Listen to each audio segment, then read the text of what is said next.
est l'invité de Télématin et Philippe Réunion nous a rejoint pour parler jardin et hortensia ce matin. Et pour faire plaisir à Marlène Jobert, évidemment, parce que vous aimez particulièrement la Normandie, vous aimez la lumière de la Normandie et le climat de la Normandie.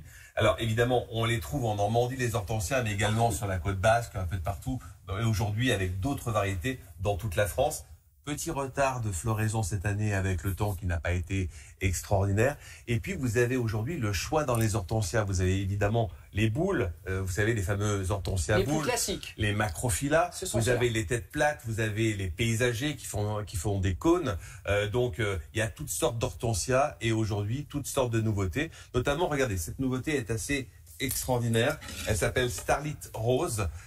C'est intéressant parce que la feuille déjà ne ressemble pas à un hortensia traditionnel. On dirait presque une feuille de chêne. Complètement. Et puis vous avez une tête plutôt plate et les fleurs vont petit à petit apparaître autour de cette tête plate. Comme si les bouquets explosent. Exactement, petit à petit. C'est pas une grosse boule, c'est vraiment une tête plate. Et puis l'intérêt également, c'est que la fleur, eh bien, elle a une double couleur, crème et rose. Donc ça, c'est vraiment une nouveauté. Rappelez le nom? Starlit Rose. Starlit voilà. Rose. Ce que j'aime bien, c'est qu'on voit bien les feuilles. Et je trouve que quand on voit des feuilles, ça met la fleur en valeur. Exactement. Quand il y a que des fleurs, c'est vrai. Un petit peu on a besoin de feuilles.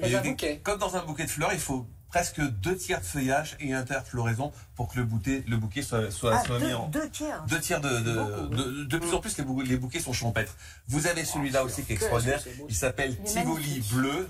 Il porte bien son nom. Vous voyez, déjà, il a soif. Les feuilles sont déjà un petit peu plus basses. Donc ça, c'est un bon indicateur, l'hortensia. Quand vous avez un jardin et que vous ne savez pas comment l'arroser, vous regardez votre hortensia, vous dites, c'est le moment de l'arroser, puisque l'hortensia commence à baisser la garde. Là, il est magnifique également. La fleur est très bleue. Ça se plante dans un jardin. En fond de jardin, ça vous attire l'œil. Vous savez, comme dans un cinéma, on attire l'œil dans des perspectives. C'est pareil pour l'hortensia. C'est un bleu très flashy, naturel. Alors, il peut devenir rose si le sol n'est pas adapté, c'est-à-dire si le pH n'est pas acide, eh bien, il peut redevenir rose, mais c'est un très bel hortensia.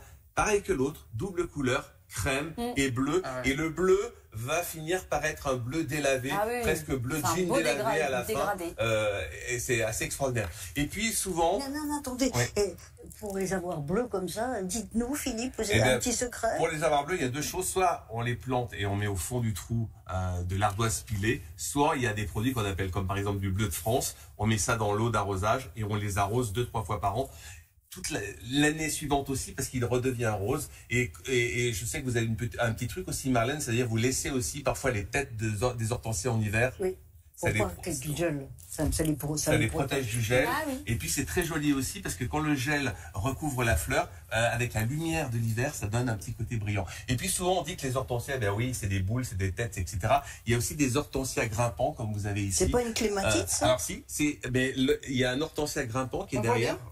Est-ce qu'on doit le bouger? Dites-nous. Il est un peu crème. Il est couplé à la clématite, c'est ça? On le couple à la clématite, parce que ce qui vous permet d'avoir des floraisons un peu étagées, parce que l'hortensia fleurit du mois de juin jusqu'en octobre, et la clématite également. Et ça grimpe tout seul avec des petits crampons sur une façade, c'est mignon. On va évidemment offrir à Marlène c'est un hortensia, un joli hortensia en souvenir de son passage sur notre plateau. Merci de nous rester fidèles, chère Marlène. Donc à demain matin, parce que vous êtes tous les matins devant Télématin. Et on rappelle donc ce conte pour les enfants que je vais offrir à Maya pour sa petite Jeanne. Ça s'appelle Panique chez les sorcières.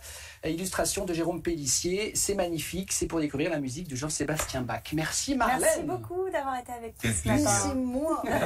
Non, c'est nous. Contente d'être de ce côté-là. Revenez quand vous voulez. À suivre vos programmes spirituels.